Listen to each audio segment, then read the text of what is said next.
Muy buenas noches. El presente video tiene por objeto la defensa oral del trabajo final de la asignatura de garantías jurisdiccionales correspondiente a la maestría en Derecho Constitucional de la UTPL. El trabajo analiza los estándares desarrollados en la jurisprudencia constitucional a propósito de la garantía jurisdiccional de habeas corpus en su vertiente correctiva. En ese sentido, la sentencia 365-18 JH/21 establece diversos requisitos relacionados a la procedencia. En primer lugar, que esta garantía jurisdiccional tutela las condiciones de privación de libertad de la persona procesada dentro de los centros de detención. Asimismo, la sentencia señala, en virtud de la protección de la persona procesada, que no se requiere un daño consumado, sino la existencia de una amenaza real que implique que las condiciones de privación de libertad vulneran o son atentatorias a los derechos fundamentales de la persona procesada, como la dignidad, la integridad personal, etc. En ese sentido, esa misma sentencia establece como estándar que el juez debe tener un rol activo, es decir, que tiene el deber de verificar, incluso personalmente, si así fuese el caso, cuáles son las condiciones de la persona procesada. Y por ello, y de esa misma sentencia se deriva la carga de la prueba, es decir, la carga de la prueba en habeas corpus correctivo corresponde siempre a la entidad pública demandada. E incluso cuando de esa inversión de la carga de la prueba se deriven indicios que no demuestren con claridad el riesgo aludido por el accionante, evidentemente el juez tiene la potestad y la obligación de hacer esa verificación personal.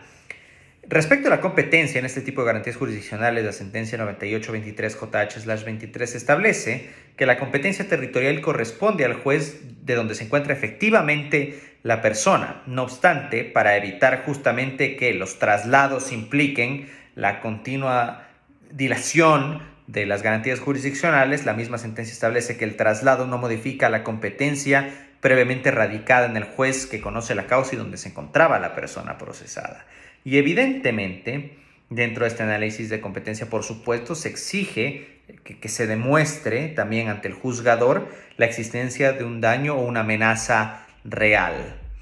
Respecto de la motivación de garantías jurisdiccionales, esto es de habeas corpus correctivo, la sentencia 2622-17EP/21 establece que el juez constitucional no puede rechazar este tipo de habeas corpus por el mero hecho de que la privación de libertad se derive de una decisión judicial, sino que debe verificar efectivamente a través de los medios probatorios las condiciones de privación de libertad y en consecuencia establece la sentencia que el análisis debe ser material y no exclusivamente formal. La sentencia, por otro lado, 189-19 JH/21 establece que la existencia de recursos extraordinarios previstos en la jurisdicción ordinaria de carácter penal no impiden que el juez constitucional conozca la garantía, toda vez que, al ser la dimensión constitucional de los derechos una cuestión distinta a lo que tutela la legislación ordinaria, evidentemente la garantía procede.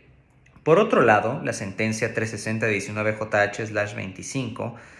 establece que el juez debe verificar que las alegaciones de los accionantes, por supuesto, respeten la naturaleza de la garantía a fin de no desnaturalizarla. Por supuesto, el juez que conoce un habeas corpus correctivo no debe limitarse a constatar la existencia de un proceso penal, sino debe examinar cuáles son las condiciones materiales actuales de la persona privada de libertad y en consecuencia determinar si existe riesgo o amenaza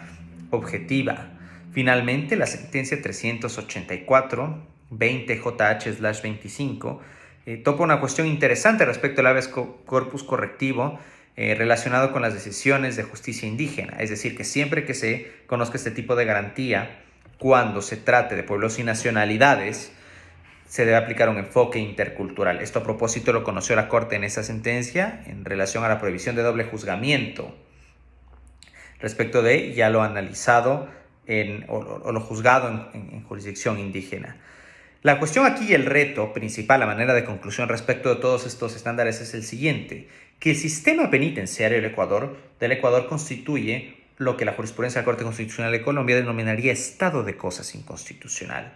Y si existe un estado de cosas inconstitucional, de suyo, todos los requisitos de procedencia que establece la Corte Constitucional del Ecuador serían verificables en la realidad, precisamente porque el sistema penitenciario no cumple condición alguna. Entonces, el reto se encuentra en la justicia constitucional de adecuar los estándares a la realidad y establecer un adecuado equilibrio o juicio de proporcionalidad entre que no existe impunidad por un lado, pero por otro también que exista la protección del individuo respecto de las condiciones mínimas de privación de libertad, que por supuesto, y como se ha venido diciendo, al ser un estado de cosas inconstitucional, el sistema penitenciario del Ecuador evidentemente implica de suyo un acto atentatorio a la dignidad. Entonces, es en el juicio de proporcionalidad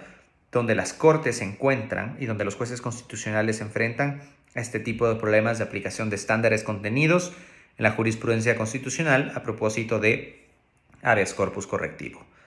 Esa sería la conclusión. Muchas gracias.